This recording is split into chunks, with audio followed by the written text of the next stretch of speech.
Hey guys, I'm JanetOnOccasion, and today we are finally kicking off a proper playthrough of Warhammer 40,000 Chaos Gate Daemonhunters, which, God, is such a mouthful. I think I'm just going to call it Daemonhunters from now on. I hope you're all cool with that. So, Daemonhunters, new game, right? I'm going to start a new game. Now, the really cool thing here is that Ruthless difficulty is mind-bogglingly difficult. So, I had actually started a game on Ruthless difficulty, and I had to quit it. I was getting the crap kicked out of me.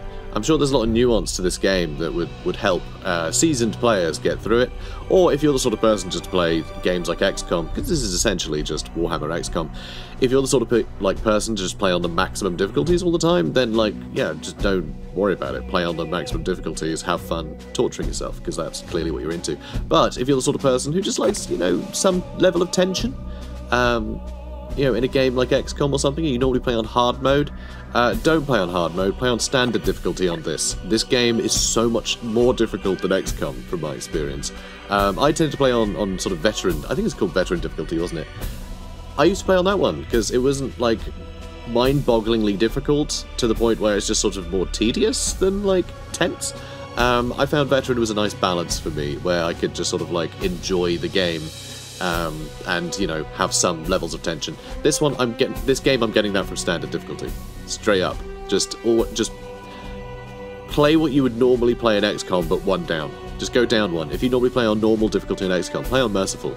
Do yourself a favour. Just play on merciful and just enjoy the ride.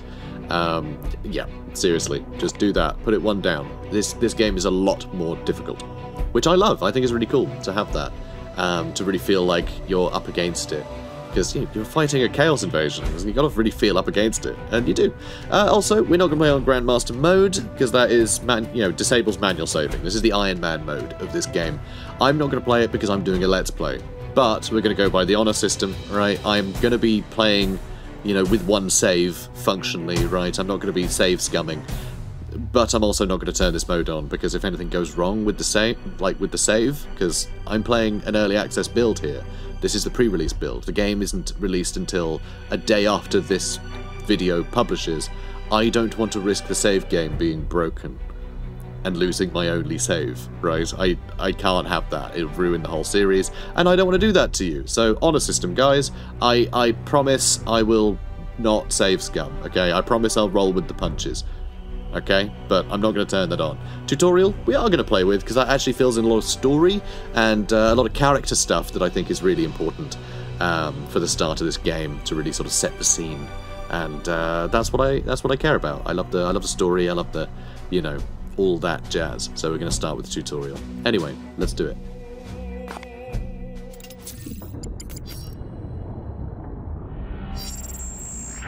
Unidentified Astartes vessel. This is Captain Ferrani Everick of the warship Holiness of Ra.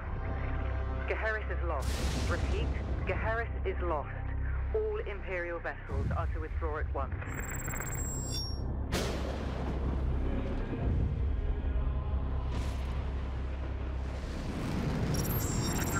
Astartes vessel, do you read me? Geheris is doomed.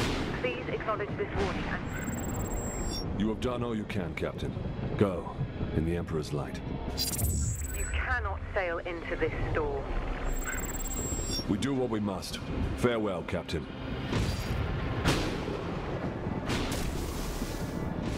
Tech Priest, report. Hexagramic wards are under maximal pressure. Commander, we cannot maintain this orbit for long. Dispatch the assault team at once. I will join them and put an end to this myself. Your will be done.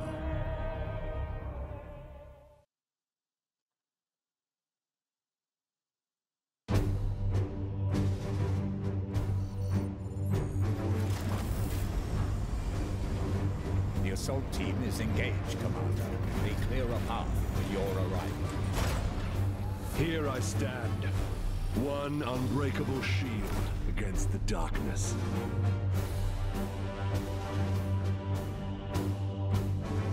Tonight the Cadium falls, Hector. Our quest is finally near its end.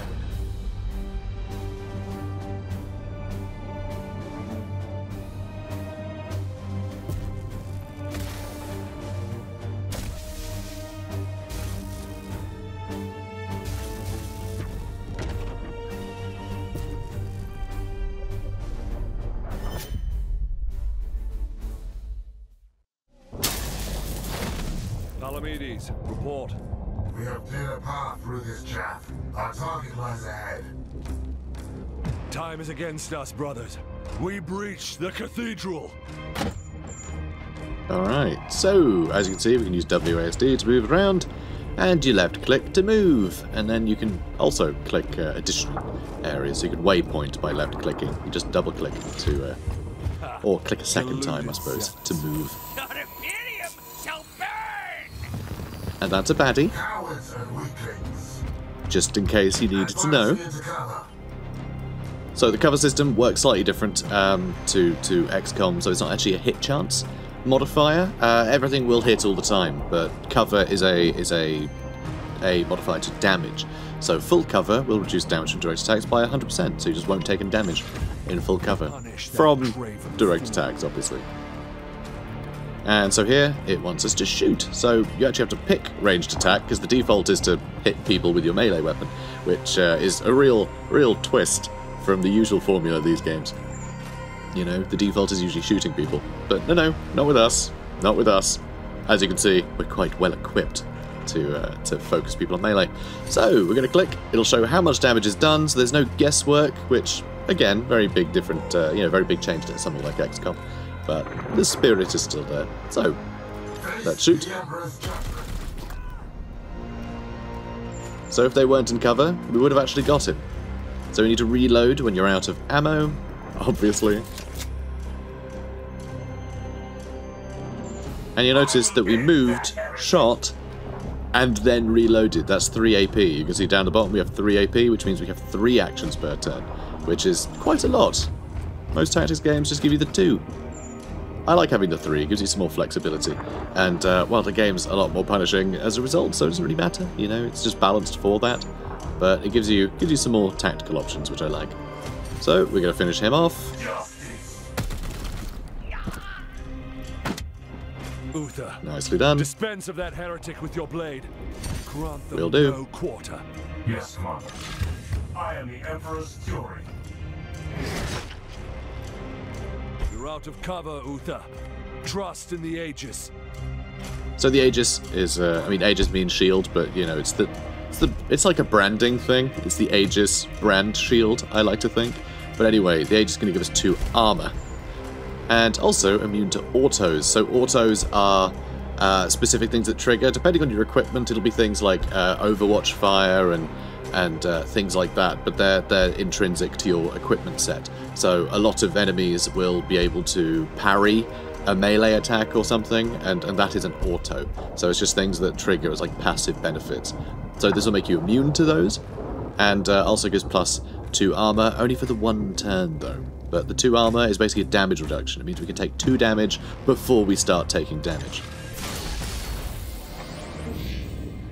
Gods be with me! Pathetic.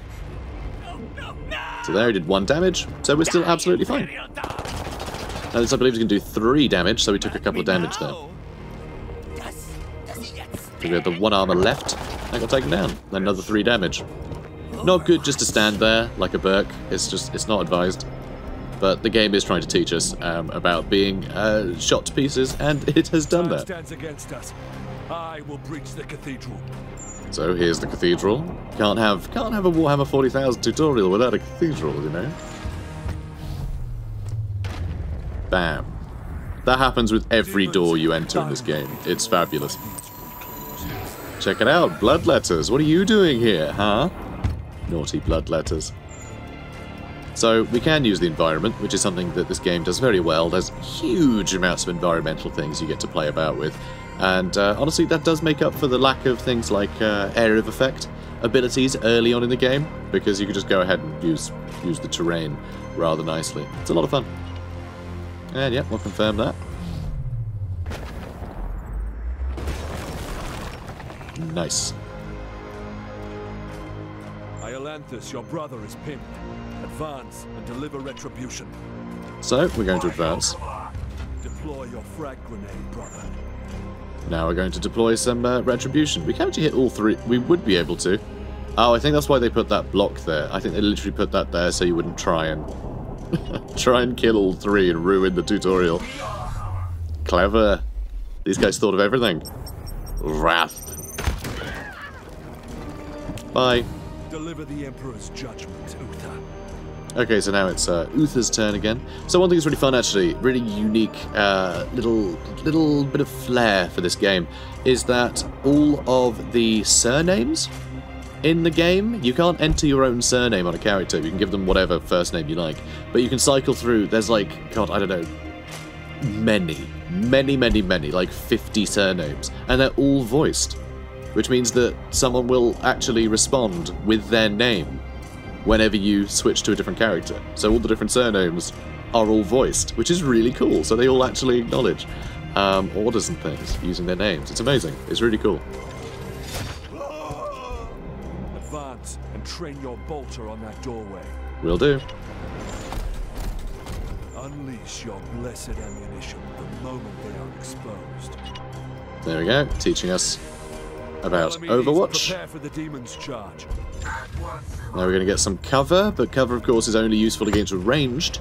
And all these bloodletters, I don't have a feeling that they're going to try and shoot us. You know? Well, that was something. Not a lot, though. And now we're pinned. Ooh, and he's been downed.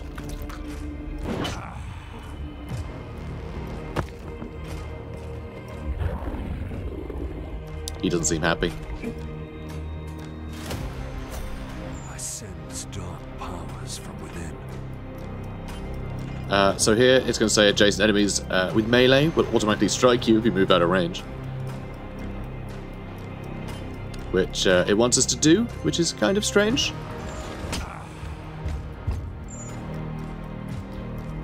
Okay, we can rotate the camera with Q and E. We can also use Fury of the Ancients. These soulless curs shall hinder us no longer. So if we have a look down the bottom, it has AP and WP, so that's action points and willpower. And you can see we have 12 willpower, and we have 1 AP left, so you can see the cost of the different abilities. But what's really interesting is that willpower is basically a finite resource. AP you get back every turn. Willpower you get back if you kill things with it, which is a great encouragement to use it if it's going to be the final blow. So if you can see a fun special ability you have will kill something, then go ahead, you'll get your AP back, basically. Well, it's 1 AP per enemy killed, and I think some grant you additional AP, though I'm not entirely sure. But either way, if you get kills, you get AP.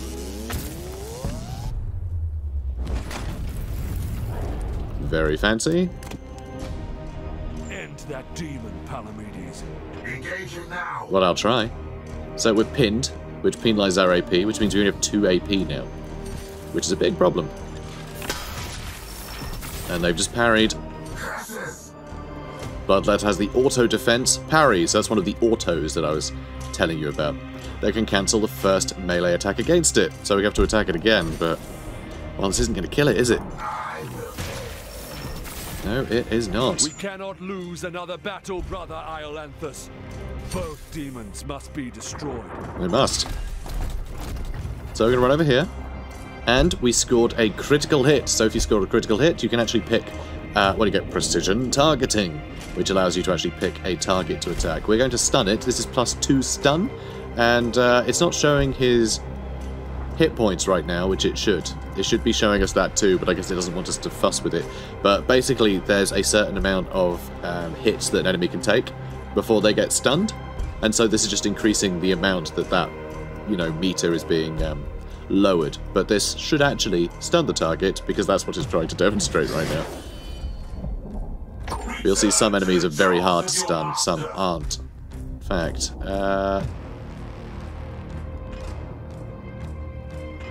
is 4, is that the stun bar that it's trying to point out? Maybe, anyway, it's more obvious when you've actually got the guy selected. But anyway, we can attack him again, and you'll see he is stunned, judging from this. This little skull will normally have pips on it to denote how many times he needs to be hit before he gets stunned. We attack again, and because he has been stunned, you can actually execute him. And what's beautiful about this is it actually gives us AP back, so all our knights are going to get an extra action this turn. So executions are very useful, stunning enemies is incredibly powerful. And so because of that, I get another turn. which means I get to try and hit him again. See here, look. See that exclamation mark? That means I hit him one more time and he's stunned. But we need to kill him. But what you can do is you can spend willpower to augment your attacks. And so Force Strike just adds additional damage. It's very simple. It's just a +1 damage, I think, Force Strike, but you can upgrade each of these sort of augments to have different effects in your skill tree.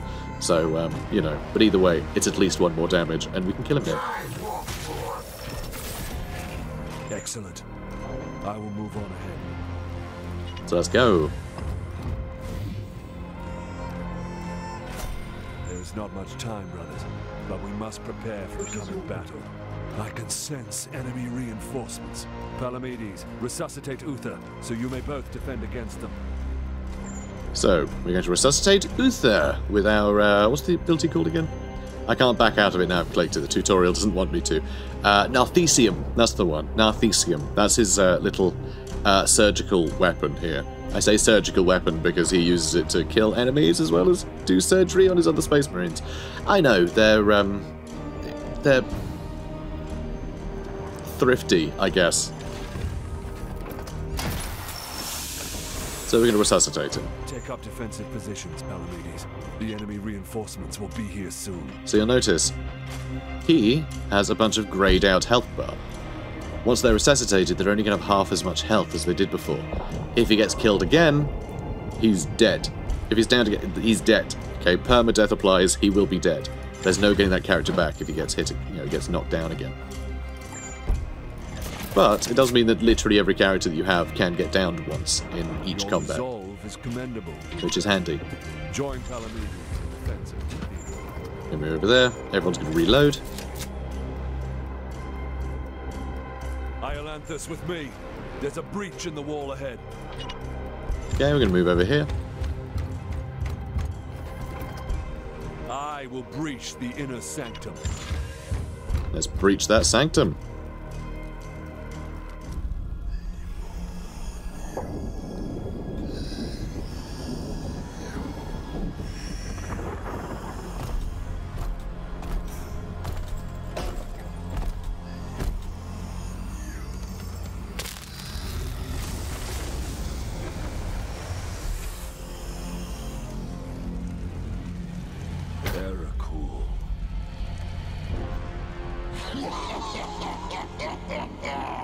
Futile! Millions of souls feed the flame! The threshold is passed! The warp emerges! Your cult is broken. Your ritual is ended. Relish this breath, for it is your last. Blood for the blood god! Skulls for the skull throne!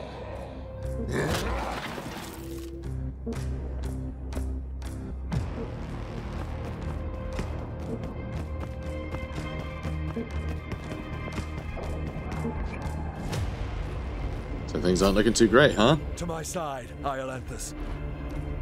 So here you can see Grey Knights in power armor can leap great distances. And that doesn't just mean, hey, they're power armored Space Marines, they can jump. Terminator armor you can equip, and you cannot jump if you're wearing Terminator armor. There's power armor and there's Terminator armor. This maneuver you can't do if you're in Terminator armor. So you really have to choose between armor or maneuverability, which I think is really cool to have to make that choice.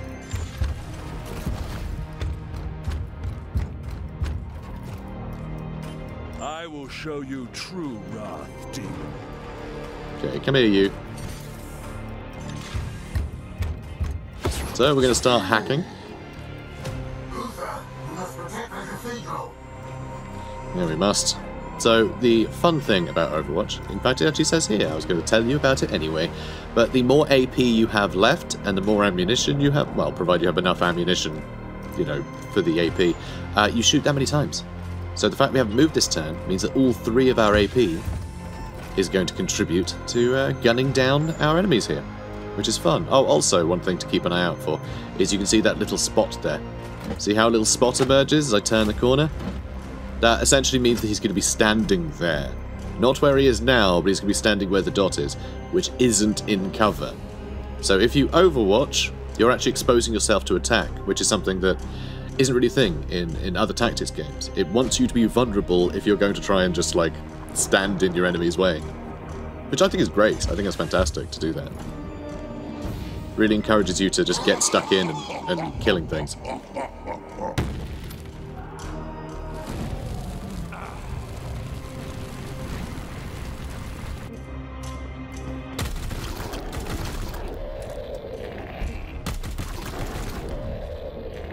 And we're out of ammo.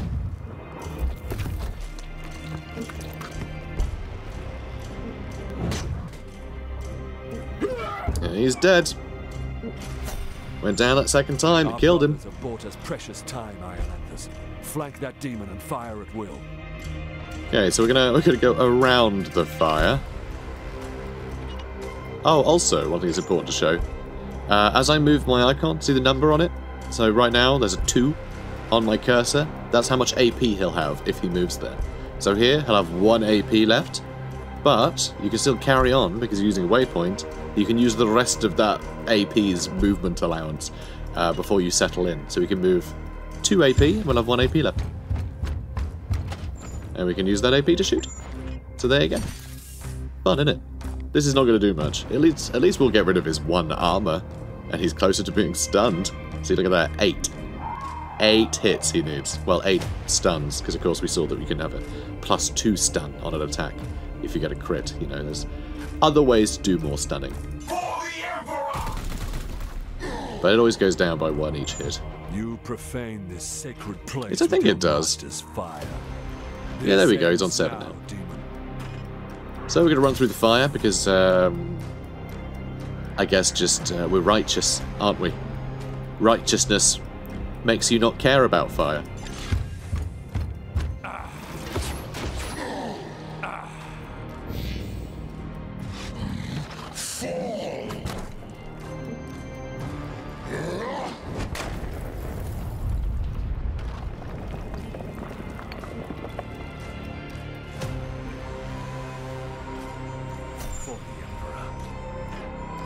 Well, I mean, that didn't seem great, but luckily we have plot armor.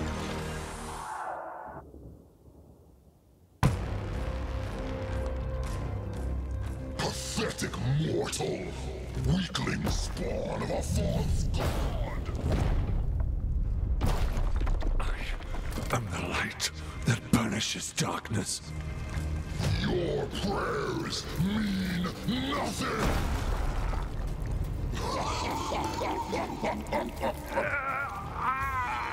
I am the hammer!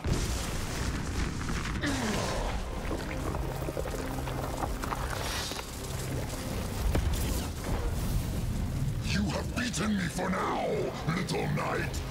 But the war I fight is eternal!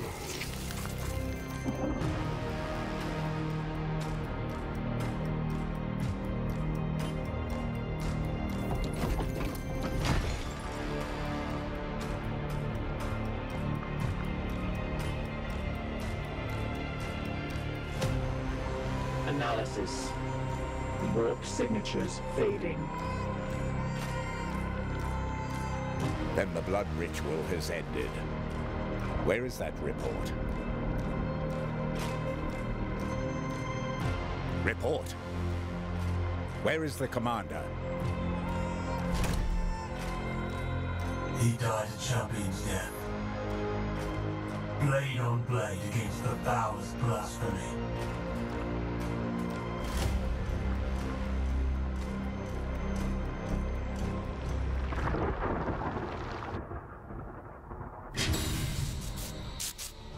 Victory. Sort of, but also not really. I mean, Agravain, our boy Agravain, I'm sure you guys are really attached to Agravain. He died, and you can tell he died because his RGB lighting turned off. That's how you know. Your commander has fallen, but all is not lost. The Grey Knights are powerful, genetically modified super soldiers.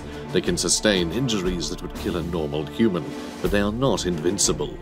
Your knights each have a special resource called resilience, which indicates how many critical wounds they can survive over the course of the campaign before their injuries require their remains be returned to your home on Titan. As your knights rise in rank, they will eventually earn more resilience. Well, okay then.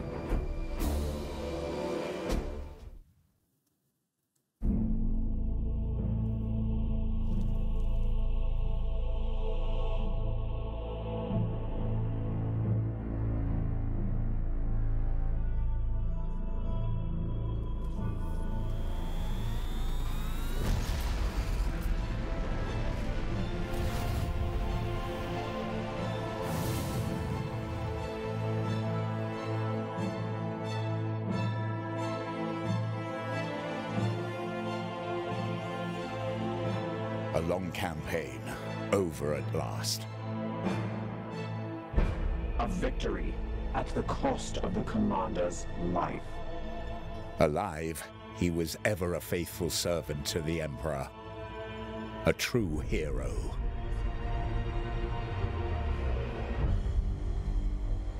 In death, at least his duty has finally ended. Assertion. This ship remains in crisis. The Baleful Edict is seriously damaged. There are grievous matters to attend. Ah, yes.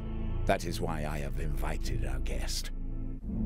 You have appointed him to take the commander's place? No one else suitable survived the campaign.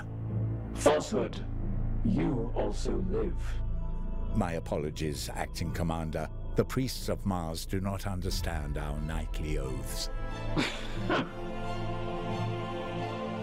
Our men and stores are severely diminished. Your task is to lead us for the voyage home. It is a simple duty, and once we return to Titan, I will put the future of your command to the chapter's Grand Masters.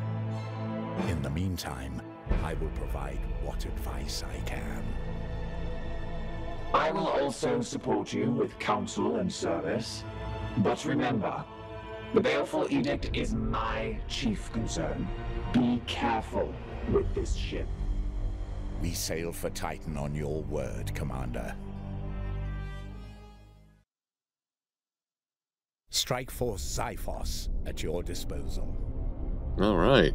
So, with the fall of Commander Agravain, you've been promoted to the provisional command of the Baleful Edict for our journey back to Titan. It should be a simple duty, but you will need to manage our limited resources and respond to any threats we encounter along the way. Strike Force Xiphos is at your disposal. Commander, could you please join me in the Strategium? I would love to. I would love to. One of our battle brothers has proved himself worthy. Let us honor his deeds. If you say so. So, Ulrich Iolanthus. Brother Ulrich is a talented justicer. Please decide where he should focus his training to support you in the field. With every promotion, your knights gain 2 ability points, which you can use to expand their capabilities. And as you can see, there's a huge amount of capabilities. I mean, look at all this. You can go in so many different directions.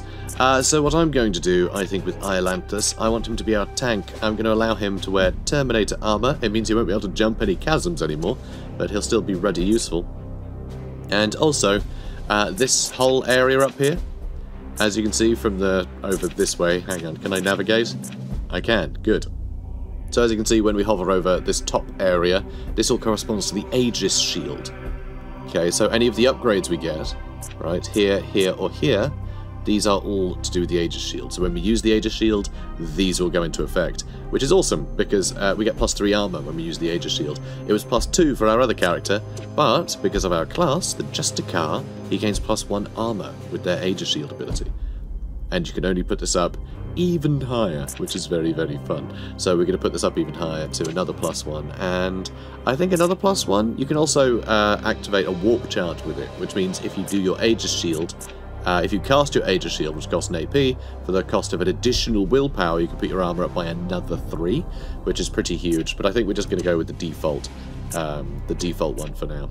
Oh, actually, sorry, I've only got 2 points. I'll just do those 2 for now then. So +1 armor and Terminator armor equipment as well. Confirming this promotion will apply your ability choices to Ulrich, permanently increasing his rank. Yep, sounds great. So we will have to change his loadout to equip him with Terminator armor. All of the different weapon and armor types in the game you can like equip straight away. But as we play the game, we'll find rarer, improved versions of all of them. But not like it's not like a global upgrade. You'll just literally find a Storm Bolter that has this additional effect that you can equip on a dude, and then we'll find a different Storm Bolter with a different bonus or set of bonuses, which will be really fun. So we'll slowly just augment our troops and maybe even push them in directions that we didn't originally have planned, just because we find an interesting sort of set of equipment that we'll want to equip them with, that we'll want to make use of.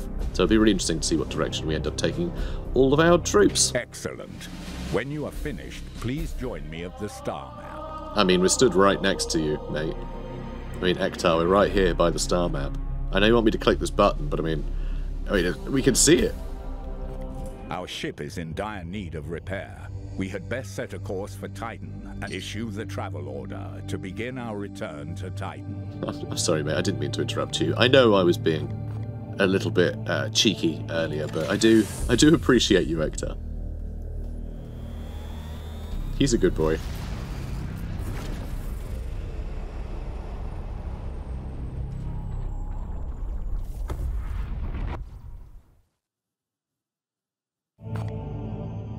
So, on we are to Titan, in the Sol system, Holy Terror.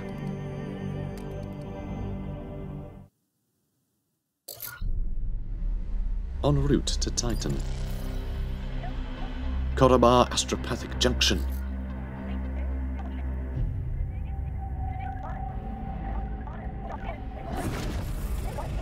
Baleful edict, in the name of the God Emperor. Dominus, who is this interloper? Code scrapings indicate an inquisitorial transmission. Baleful edict, prepare for my arrival. Duty calls, Commander. We should open a Vox link. Inquisitorial vessel, permission granted to come aboard.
God Emperor, I found you. I must commandeer this vessel at once. Impossible. We are bound for Titan. The edict cries out for repair. The Tech Priest speaks the truth, Inquisitor. Our last crusade bled us dry. I'm not blind, Knight. But heresy does not operate at our convenience. My destination is Koromar Prime, within this very system. Not such a taxing journey, I'd expect. And what is it that you hope to find there? This. Beneath rotting skies, the air thickens with a world's final breath. Seeds planted in flesh and bone, watered with blood and tears. A warrior alone in the garden of a grinning god. These are scraps of astropathic whimsy. There's more. It grows. It spreads. A great dispersal upon the etheric wind. The bloom proliferating. First, then Koromar, then world after world. Its roots spread from an ancient veil. Inquisitor, hear me! Hear me! Hear me! Who tends the garden? The Astropath sacrificed himself to send that message. Now you understand why we must investigate. Commander, We cannot risk further damage to this vessel. It is the chapter ship, Dominus. The Inquisitor has every right to request our support. It is not a request. Commander, with your leave, we will set our course for this Coromar Prime. Yes. Good. That will do for now.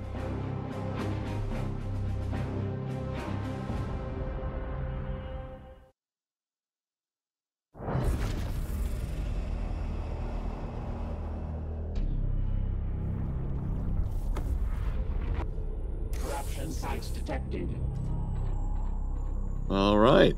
Looks like we're going to get stuck in, huh? So first we can have a look at the situation, I suppose. If we do not investigate this threat, the consequences will be dire. I'm sure it will. So, low amounts of corruption could lead to increasing amounts of unexplained phenomena and mutations, especially if a plague is involved. You must make planetfall immediately, Commander. I mean, currently light infestation, so that's fine. So only 15% warp surge risk per turn. I know that doesn't make any sense to you yet, but it soon will. And mutation level none. So no one's getting mutated. No one's mutated yet. It's all good. This planet exhibits signs of some unknown plague, but its hold over the populace is not yet firmly established, and we should seize this opportunity to purge it from the system completely. Poxus is the brand, the current brand of plague. They're branded, right? This bloom strain carries a theme of plague and disease. Well, it is a disease. Warp surges will introduce foul afflictions to hinder our knights on the battlefield, while our foes will obtain mutations that help them resist our powers. Got it. And also there's unknown minions of chaos. Unfortunately, our prognosticars have augured that we will face minions of chaos on the planet's surface. If we attune the prognosticar to this system, they'll be able to tell us more. Yeah, well, we need to attune our prognosticars, guys. It is our duty to support this Inquisitor, but we should complete this task as swiftly as we can. Which means going to the teleportarium. Are waiting for our report.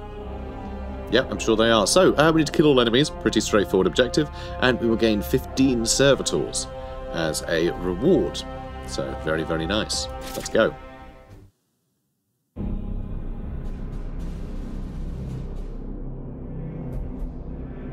Report.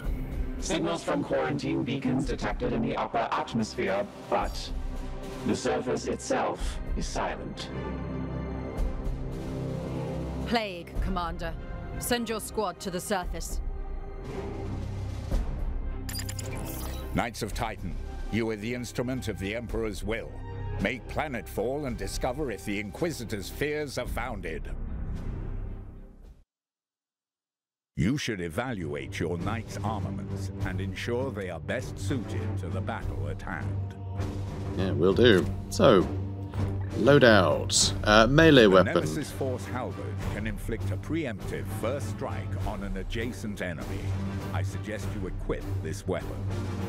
So this is really fun. So the Force Sword actually has a chance to parry, which is very, very handy. Very handy indeed. So we saw that with the Bloodletters. I tried attacking them and they deflected that first hit. So that's what the Force Sword does. The Halberd has a chance that if anyone moves in range, you have a smaller chance than parrying, but you have a chance to just hit them. For them being nearby, you'll just go ahead and stab them, which is great when you're fighting like hordes of just gaggles of trash.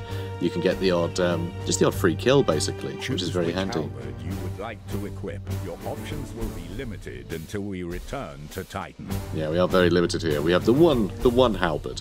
That's the only one we have, just the normal one. So here you go, auto. So again, that's an auto move, which you become immune to if you use the Aegis Shield, which is very, very nice. So there you go. He's looking a lot better. Right click to go back. We can do that again, and I'm not going to go right back. No. I'm still not done. I want to put him in his Terminator armor. So here's his Terminator armor. You can see it has a shield of 2. So that armor is going to be every turn. It's going to replenish. You're always going to have that 2 damage resistance each turn, which makes Terminator armor incredibly useful and incredibly good when you're fighting a bunch of chaff. So the fact that we have the Halberd that can stab people for free and will also have a bunch of armor to help deflect a bunch of their hits, it should mean he'll be a very, very good tank that can just attract the attention of a lot of enemies and wade in. So there you go. Looking pretty good, right? He sure is. So also what you can do, War Gear slot, because at the moment... Oh no, he does have a grenade. They've equipped him with a grenade. He didn't have the grenade, though, when we went to equip him with stuff. Like, when it was on the... Anyway, whatever. He's got it now. But what else we can do is, if we go to character, we can actually decide how we want him. So here's the surnames. We're going to keep it as Iolanthus, because, you know, he's from the tutorial. He's famous. So we're going to keep that. But you can actually change heads as well. You can change his skin colour and everything as well, which is rather fun. You can give him... In fact, does the Terminator armour only have the one sort of... Yeah, it's the one sort of helmet piece. Oh no, there's headgear as well. There we go. So you can give him pretty cool stuff, which I quite like. And head details, such as hats or hair. So pretty cool stuff. But I'm going to give the big helmet, because it's just... You can't beat that. You just can't beat that sort of helmet. They look so cool. But you can also change all the different chest pieces, his pauldrons with different details. Although, can I... No. Can how do I rotate you? Do I have to press the button? Really? Do I actually have to press that? Or does Q and E work? No, Q and E doesn't work. Okay. Weird to have such a obnoxious control scheme where you could just drag, but anyway. So you can change everything you want. It's got his name on it, which is rather fun. Rather nice detail. But anyway, you can change his voice and all sorts. It's cool. I like it. Some customization options. But, of course, you can't change all the colours, because they're the Grey Knights, you know? They've got to wear their chapter's colours. But, yeah, it's nice to know that there's some customization. When we start getting a bunch more characters, we can start fiddling around to try and differentiate them a bit. I think it'll be good. So, Teleportarium. Let's go. So everyone else, I'm happy with them all having grenades. Look, see, there we go. Look, he doesn't have a frag grenade. When you see him there, it doesn't have it. I think that's just a UI bug, but I am actually going to equip something. Because, yeah, it looks like he's got nothing. So I am going to equip that to make sure. Good. Okay. So I could give people a servo skull, so I have some healing, but we're going to have a little bit of healing anyway from the apothecary's... tell me what your thing is called. Narthesium, that's the one. One day I'll remember what that's called. Let's go.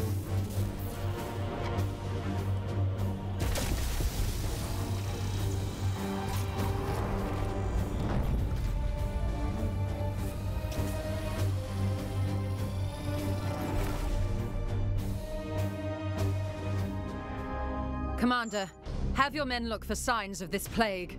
Be vigilant, brothers. Okay, so... Very cool area.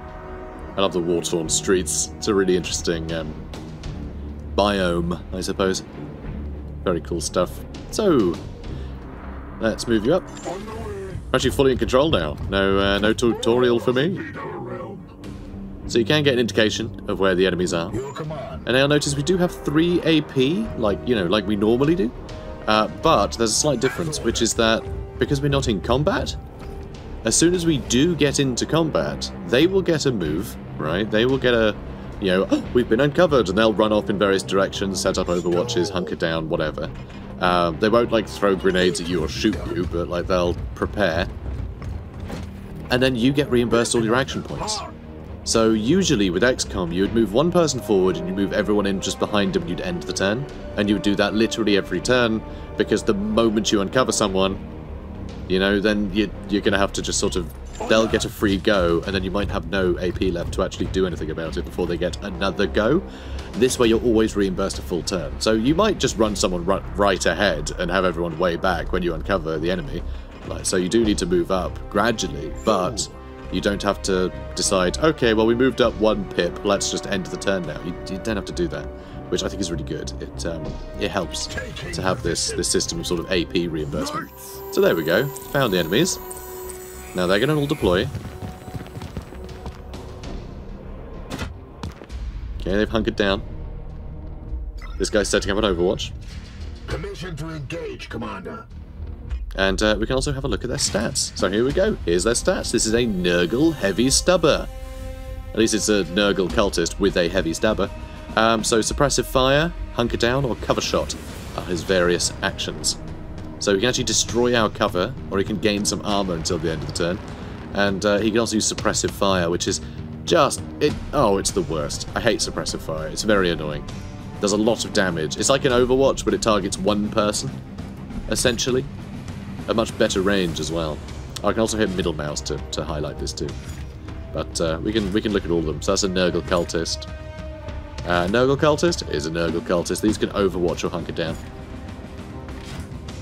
Same Nurgle cultist, just 3 cultists and a heavy stubber. Right, now I need to figure out how I'm going to kill these little jerks, huh? Sure am. So this is my Purgator. So he's the one with the I've forgotten the name of your gun. What's your gun? What's your gun, buddy? He's got a gun. It is the thing. We'll find out. Anyway, it's got a fancy name. I'm not great with all the Grey Knight's fancy things, because their weapons are fairly unique to the Grey Knight as far as I'm aware. Certainly not something I encounter in other media. Heavy stubbers, they're in everything. They're in everything.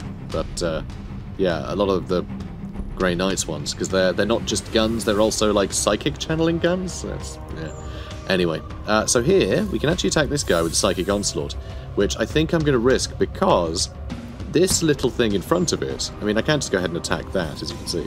See? That'll blow everyone away. Actually, that might land him over here, and then I could hit him. Ooh, that might be fun. Okay, we're going to try that. We're going to try this. So let's blow this up. These two will get sent flying.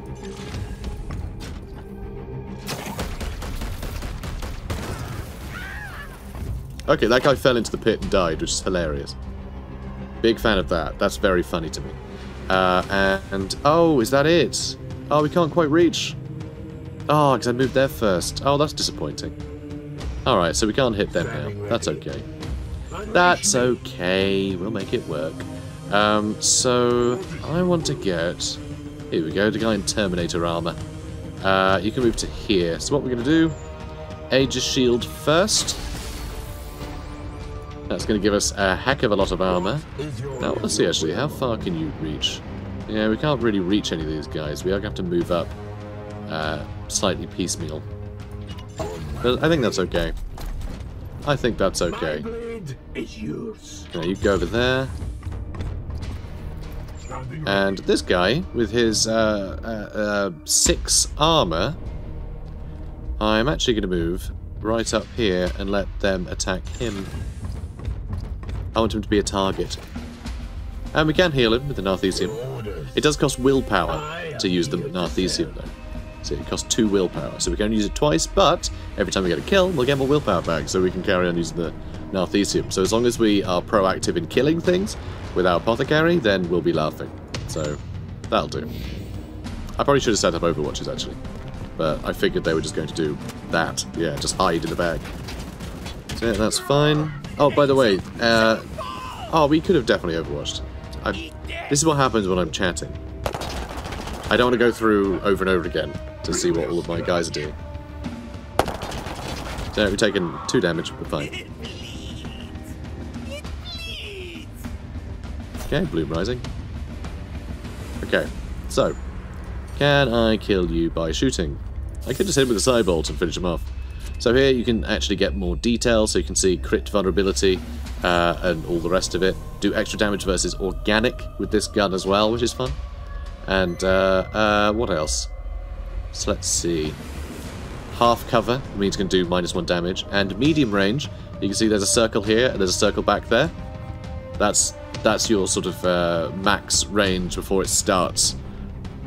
Yeah, before it's lowered, basically. And then that's our max range completely. Can't shoot any further than the second line.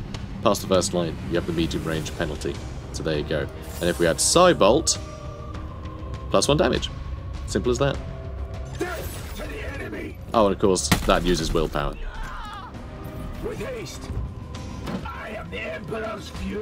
Alright, let's see here. I can do the same here as well, I think. Except I'm not. I'm actually going to run over here and stab this guy. I'll just do a normal stabbing. Don't need to do a psychic stabbing. Just a regular stabbing. And, oh, we got the crit. Brilliant. Okay, so disabling his ranged weapon. His ranged weapon. I'm turning to Jonathan Ross. So, to disable his ranged weapon, you might think, oh, we destroy his weapon. No, we destroy his weapon arms. There we go. Disarmed. Oh, so I'm going to use Full Strike because it'll kill him, but we'll get reimbursed anyway. You know, we're going to get the get a willpower for killing him. So you can see, boom, 1 willpower. having killed him. And I guess I could shoot him. Could get him with the Cybolt. We'll get the kill, so again, I'll get the points for it. Boop. And then we have full willpower again. Marvellous. And everyone has their AP back. Jumping over the chasm. Lovely. Unleash me. You're plenty unleashed. Shush. Let's move him onto the hill. Unleash me. Okay, everyone else catch up. As ordered. Unleash me. Okay, let's get you down here too. With haste. And yeah, you can go on the side, I guess. The bloom rises, which I do need to say. So this goes up each turn, depending on how corrupt the place you are is. So ours was plus 15. Remember, it told us that in the mission setup. So every turn, this goes up by 15. But also, every time we use any of our psychic abilities, it's going to go up further. It's going to go up more. When it reaches to 100%, then we'll get some effect will happen. So we saw the sort of effects because it's Poxus was the thing. You know, it's going to be buffing our enemies, debuffing us. And yeah, a bunch of crazy things can happen when that procs, which is very cool. Enemies near. Weapons ready. Okay, so you can see the direction of their patrol as well.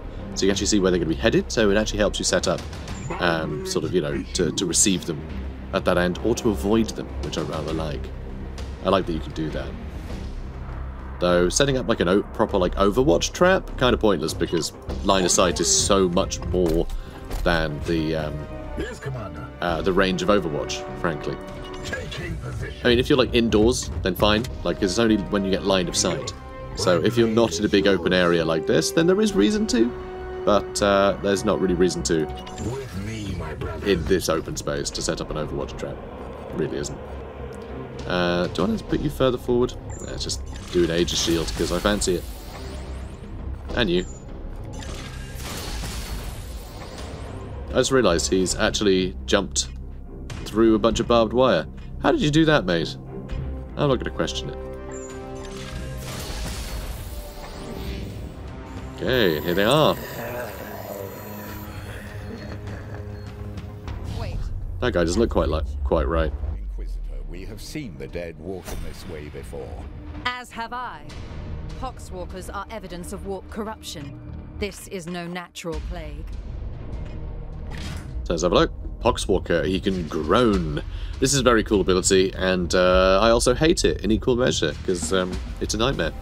So, groan is a support blast, which is very odd phrasing. Up to 4 corpses within Area 3 of the Poxwalker rise as groaned Poxwalkers. So they can literally resurrect enemies. It's kind of crazy. But everything that we're facing right now is going to have to run directly at us. So that suits me. Let's get you up here. No need to take cover.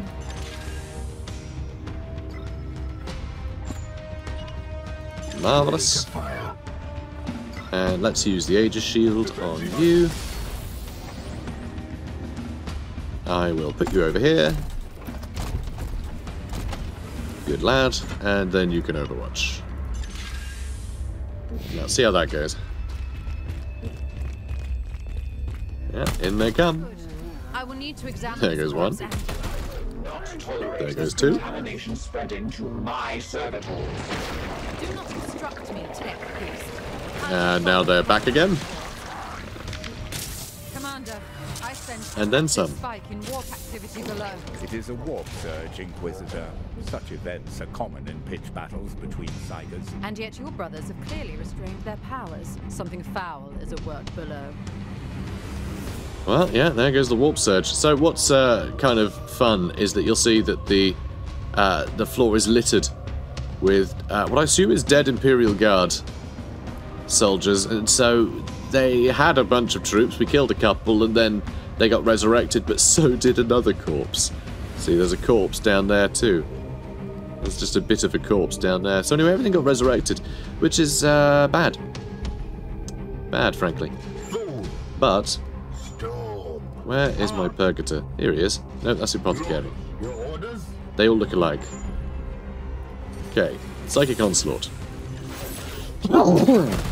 Sorry, I'm allergic to devastating attacks. Alright, and I think you've earned this. Iolanthus, rather. Satisfactory effort. Now return with my carcass so I can set to work.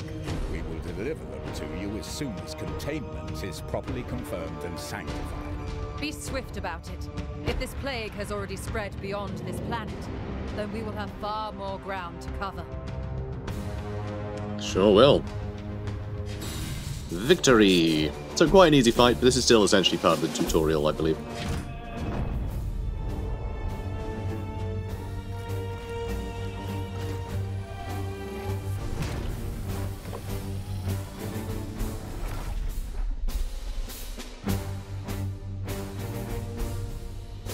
Hey guys, welcome back.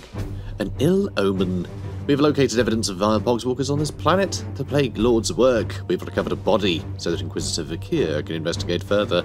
So we've got a bunch of servitors out of it, which we'll definitely need in a hurry. So no one has leveled up. No one has leveled up. You can see experience, is gained each battle, which is nice. And that's about it, really. Nothing else to talk about with these guys. Yeah. Mission objectives achieved, Commander. Our guest wishes to speak with you in the Libris. In the Libris.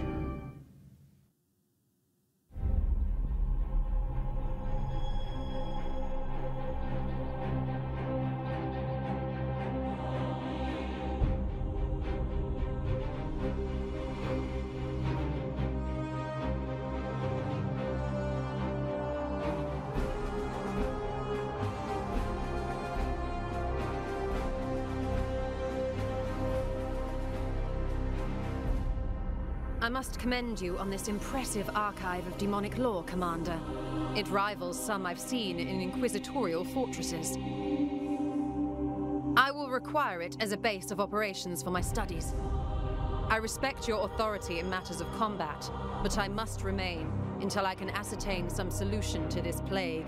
I am, of course, open to recommendations on which lines of study you feel would best serve the mission. I must insist, however, on beginning my research with a necropsy of the poxwalker carcass your brothers recovered. I am certain they hold a key to understanding this corruption.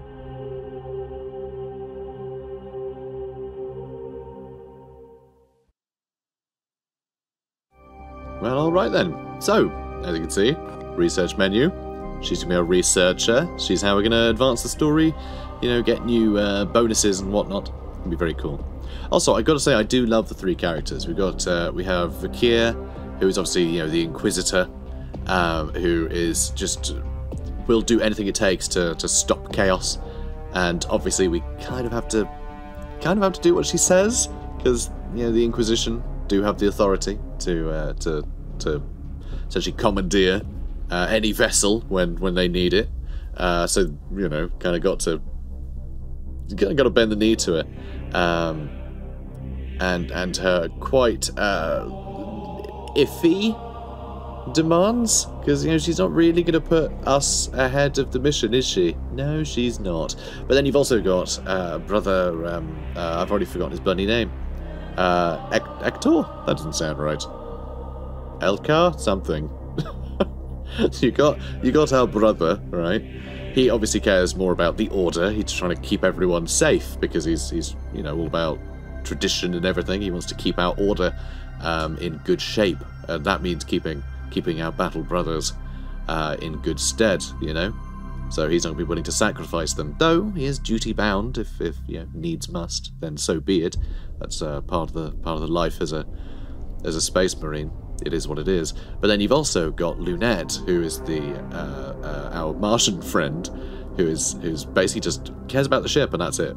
Anyone else, they could die, whatever, who cares? The ship is what matters. The ship has to be kept safe. The ship is holy. Everyone else can suck it, which I think is really fun. So just everyone has like a slightly different concern, but everything that they're concerned about is going to help us in our mission. So it's a really fun sort of ragtag bunch. All different priorities, but they're all working towards the same goals, kind of. So it's interesting. I guess they're all just willing to sacrifice slightly different things, which I think is kind of cool. So, I will conduct a necropsy of the recovered corpse to see what I can learn. So, this knowledge has yet to be discovered. Yeah, sure does. So, this is all we can research right now. Everything else is locked. It's going to take 38 days. That's right, time spans quite large in this game. It's going to be a long campaign. So the poxwalkers we discovered on Koromar are a sign of some malevolent force behind this plague. I'm certain that within the carcasses of the infected I will find further clues to its sources. I shall begin at once. Inform your crew that I am not to be disturbed. Okay, will do. Commander, I toil with a critical lack of resources. I request you attend me in the manufactorum. Okay, Lunette, what do you need?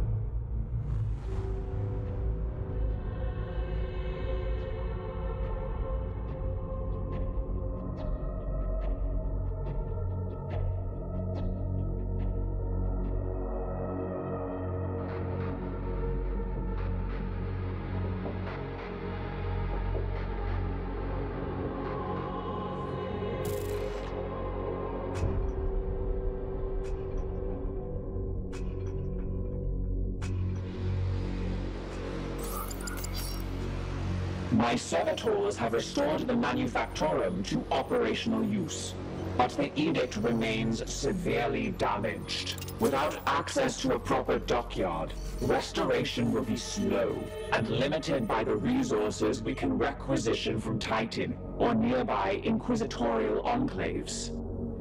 As of this moment, reviving the edict's core power output takes absolute primacy.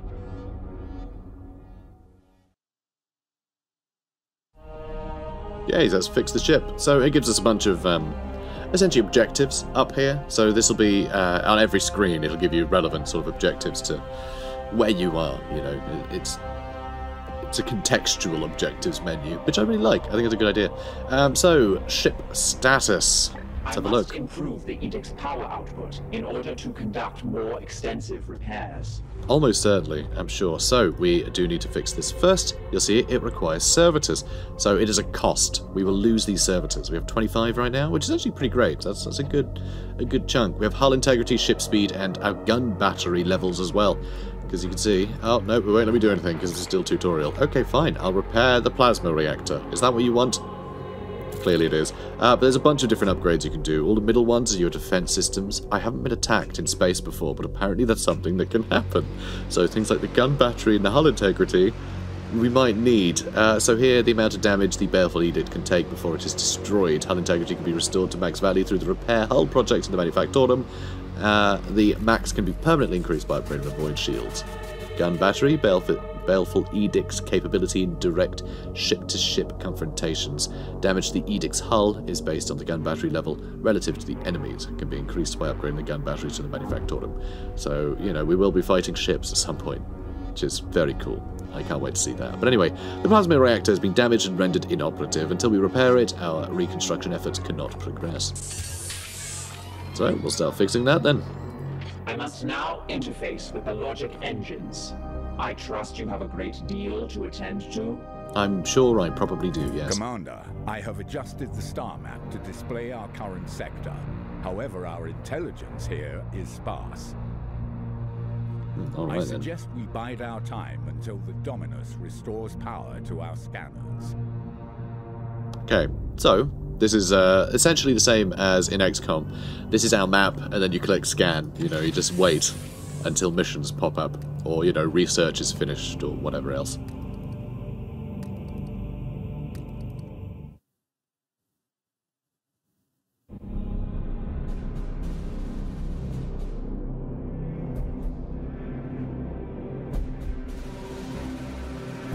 The Dominus has restored the star map to its full function.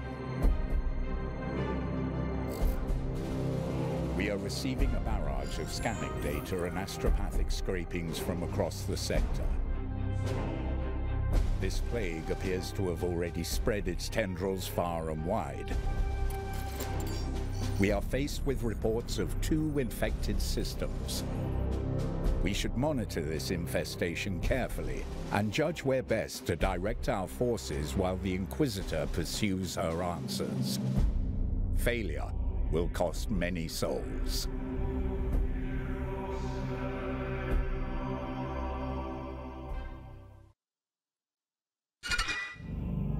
Well, at least we fixed our reactor. So, Commander, I have completed repairs to the plasma reactor.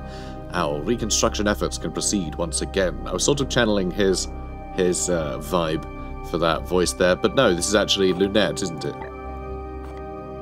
I'm not sure how well I can do a Lunette voice. Not gonna lie. So, now, that's essentially spells the end of the tutorial. I'm pretty sure anyway. I'm pretty sure this is where it normally starts. So as you can see, we just did a thing, but we still have no projects done. But we can start to upgrade our reactor output. We also have warp drive, which will put up our ship speed, but we need to put the reactor output up first. This is very, very important, and I want to get that really nice and early. The augmentation chamber will actually produce servitors, which isn't too bad to get early. I guess the earlier you get it, the more it's going to help you, but yeah, we're going to miss out on missions if we don't speed up our ship quicker. There's also things like the mechanical bay here, which restores our hull, which hopefully we won't have to waste time doing often. We have emergency and regular exterminators. Yeah, that's worrying that we may need that. Our gun batteries, which will help us fight off enemy ships, and we also have a void shields that will help us shrug off enemy ships. Then here we have a plasma reactor, which basically this is just a great way to force you to throw a bunch of resources away in order to unlock additional upgrades in other areas, which is, you know, it's kind of like our sort of the level of our ship, you know, the different tiers of our ship. Anyway, you have the Libris Malice here, which grimoires plus 30% research speed. You might think, what's that about? So grimoires are a resource we're going to find as rewards. And the more grimoires we have, the more bonus to research speed we get. It's 20% per grimoire. This will put it up to 30. So this will essentially just speed up research, but it'll be dependent on how many grimoires we find. And you can put that up to a 50% bonus, which is very cool. Warp drive lets us go faster, which is very, very nice indeed. And yeah, final one here, enhanced Gala Field prevents warp storm risks. There will be warp storms that'll appear, and they can be a real pain. They will actually affect your missions down on the ground as well. So it's pretty cool. So there's a lot of little nuance to this, but I don't feel the game overwhelms you with stuff. You can pretty much go, okay, it seems we need a reactor then. Done. Right, so let's talk to Lunette. Commander, let us be efficient. Let us be very efficient, yes. Absolutely. We must activate quarantine protocols with that Poxwalker specimen. I will not have the edict put at risk, even for an Inquisitor. Your request is redundant, Commander. I had the protocols initiated the moment it came onto my ship. I will not have the edict put at risk, even for an Inquisitor. I am a robot, lady. Well done, Lunette. Yes, I noticed. This is no ordinary corruption. The ship will remain sterile.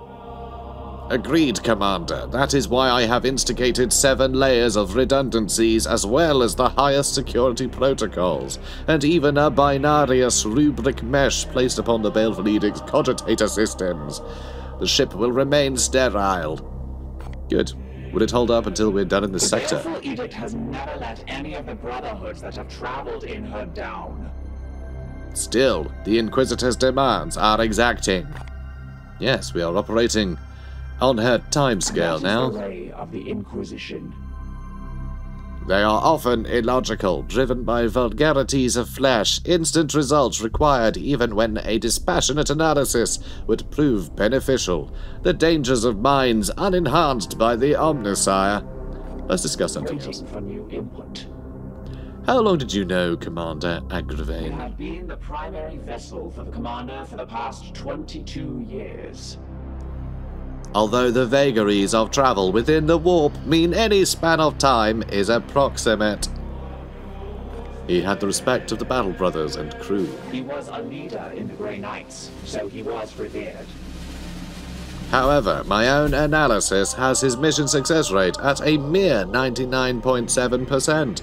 He spent many hours in repentant contemplation over the 0.3% inadequacy whenever I reminded him of it. Well, don't remind him of it. Like, why you gotta kick a man while he's down? Jeez, 0.3% down. How would he have dealt with the Inquisitor? He did not suffer fools, or those that dared countenance his authority. Proportionally. While he would not welcome them on board, the commander upheld the traditions of the chapter's relationship with the Inquisition. However, he did not suffer fools, or those that dared countenance his authority. A quick probability scry suggests that there is a 73.6% chance that had Agravain still been in command, he would have been in confrontation with Inquisitor Vakir. It seems he had an influence. Your defiance toward the Inquisitor is curious. Defiance suggests an emotional need to obstruct or obfuscate. I merely state the truth. The baleful edict is in need of respite after our losses against the KDM. We serve the Emperor and must go where he requires. Indeed, I serve the Omnissiah. It is by his mechanical will that we ply the stars. She's starting to sound very silly. The Emperor and the Omnissiah, they are one of the same, yes? The Ecclesiarchy's imperial creed carries only a muted echo of the machine god's true will. Come, such words should not surprise an Astartes. After all, you may revere the Emperor, but I know it is not your creed to worship him, especially the Grey Knights who can trace their gene seed directly to the Golden Throne. Fun. I like how this game is sort of acknowledging the fact that the folks on Mars don't entirely they're not entirely convinced by the whole God Emperor malarkey. Affirmative. But they kind of toe the line for the common folk so they don't get murder, killed to bits, and everyone else sort of puts up with the fact that they might not be completely on board with it all, because they need them to fix their ships up. So it's kind of, heresy bad, but also you could put up with it in order to be pragmatic, because it's all sort of nonsense anyway, so that's fun. What is the status of our construction efforts? Operations are optimal. Repairs proceed as scheduled. Okay, bye. The interaction is over. Bye, love you. Sort of a cure. You have my attention, Knight. How is your poxwalker specimen? This one appears to be some kind of host. An object is nestled within. Ooh, nestled, you say? Once a subject of the Emperor, now infected by chaos, this one appears to be some kind of host. An object is nestled within. Is that unusual? It is different from what I've seen with these puppets in the past. This is undoubtedly the work of one of the Plague God's minions, but its vector is unusual. I'll let you know once I've completed my findings. Very well. I have not worked directly with an Inquisitor before. The Grey Knights will be needed in this task, and it is your duty to marshal them. I have already seen that the Baleful Edict lost its commander on the preceding mission. I will not accept such failure under my guidance. Why did you commandeer this ship? I had previously been hunting heretics siphoning power directly from the Hadex anomaly, not far from your previous campaign. Once I directed my astropath to recover the stolen energy, she had the vision I shared with you when I arrived. Her message, it is ominous. Divining the visions of astropaths is an art in itself. But its omen is both dire and imminent, of that I am certain. She spoke of a garden. Is it metaphorical or literal? I must delve into the records of my peers to reveal if there are similar references I could correlate. So of course, the garden, it's Nurgle's garden, isn't it? He's got a garden. He loves gardening, He's a bit, Nurgle is basically a sort of like an evil, godlike Alan Titchmarsh. If we must. Okay, bye. Research beckons. Bye, miss you. Let's talk to Ektar. Brother Ektar. Do you seek wisdom, Commander? I am no ancient, but might be of some help. Is the Inquisitor an aid or hindrance? She already makes demands on a ship badly in need of restitution. But we should heed her requests, at least while our goals are aligned. So we are honor-bound to her? Even we must respect the authority of the Inquisition when the situation demands it. We may get some leeway for when we are. For who we are, rather. Sorry, I forgot how to talk. It's okay, Brother Rector, you're very old. But the Inquisition answers only to him. I note you have invoked us as Chamber Militant. It is a term that has fallen out of fashion. Yet it is an ancient law that each inquisitorial ordo has dedicated military arm to use when they require. We, in theory, can be called upon by the Ordo Malleus, to which she belongs. If the title is somewhat antiquated, why use it? It was a strategic decision. Ancient customs are invoked that the Inquisitor should now abide by, such as giving us tactical command in the field. See, it is not only Inquisitors who can play these diplomatic games. By all means. Hector, why do you not lead us? It seems the Emperor has other plans for me. An imperfection means I must focus my efforts in a more indirect way. An imperfection? That's between myself and the Emperor. As ordered by Grandmaster Voldus, my penance is to serve on the edict, but not leave it, staying above the battlefields I crave to fight on. Nevertheless, your advice will be invaluable. I hope I can be of some use. At least before they have me interned into a dreadnought sarcophagus. I hope to do justice to Agravain's legacy. He had a fitting end to his noble life. Like so many of our brethren, he kept his secrets well, but I know he despised the servants of Khorne most of all. Why the Blood God? Why, indeed, it is not my place to say. But there is a stillness around the old commander, a seething hatred that I didn't see in him against any other enemies we faced. Of course, Khorne, being created by rage, would in turn be fed by Agravain's hatred, but that is the nature and irony of chaos. Let's discuss something else. Let's discuss goodbye. We are the Hammer. Remember that. I love the delay there. As it was zooming out, he just went, "We." It sounded like it's just like he was being thrown backwards, you know, roller coaster style. It's like, "We." Just little brother Hector, just giddy with joy, giddy with glee. Aww. I like him. He's got spunk. Let's, star map? Probably star map. Yeah, I think let's star map. Let's ready ourselves for the trials to come. Although our scans reveal undeniable signs of corruption in this sector, the enemy appears to be dormant for now. We should advance time. Which is a weird way of saying we should wait, isn't it? Just, if you're just speaking to somebody, say, we should wait for them to show up, rather than, we should advance time. Like, what? You mean stand around? That's what you mean, right? We should advance time until they reveal themselves and create mission opportunities where we can intervene. In the meantime, the Dominus will be able to restore some of the Edict's functionality, and the Inquisitor can pursue her research. Awaiting your orders. I order you to wait.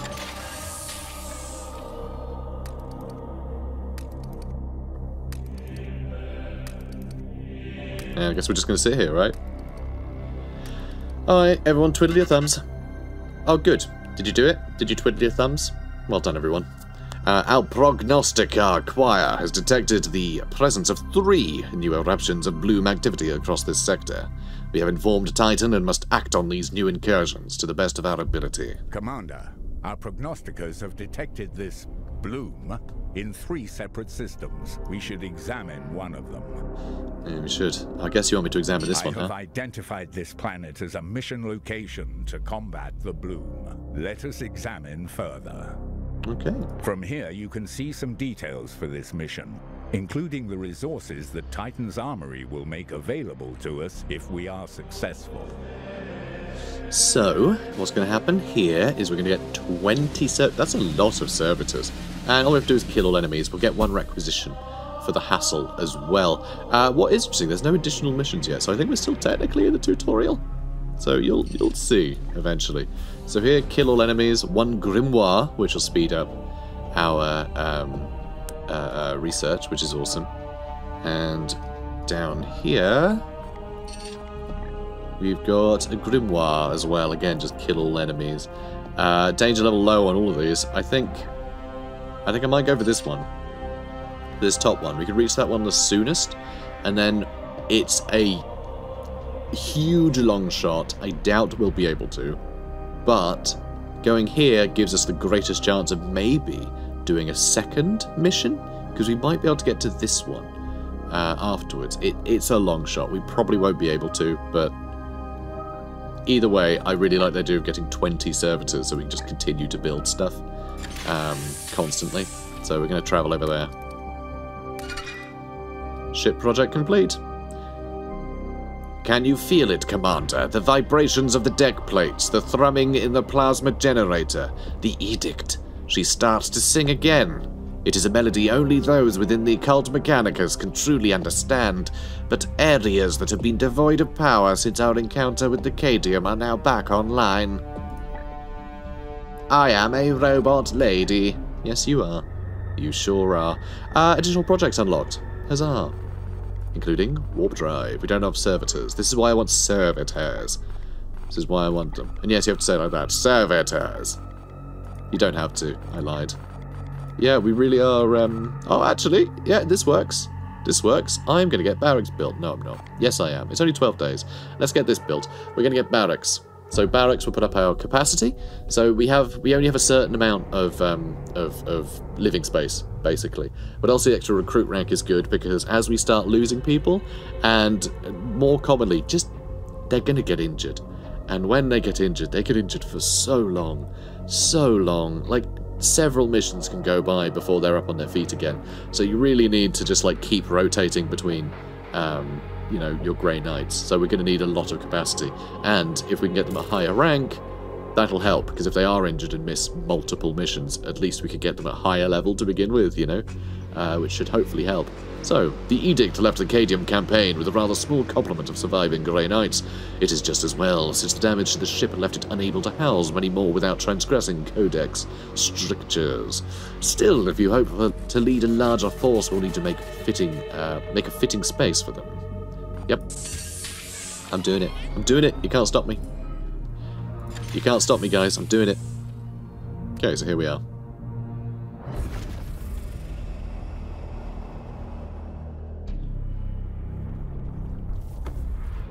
I really like these cutscenes. As far as I can tell, every planet has its own bespoke background.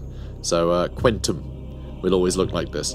Although what I don't know, and one thing I do want to actually try and keep an eye on, I will probably forget, so if you guys could keep an eye on it too, that would be great, is the higher the corruption gets.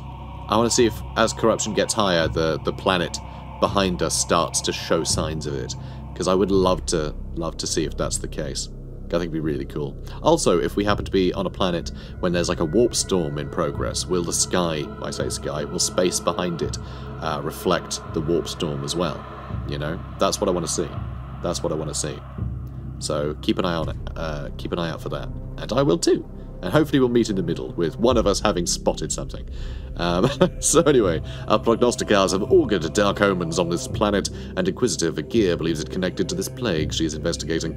We should explore and eradicate any signs of corruption. Easy, easy. 20 servitors, kill all enemies. Yeah, it's a doddle. Let's go. So, you know what? That's actually perfect already. I don't feel the need to change any of this.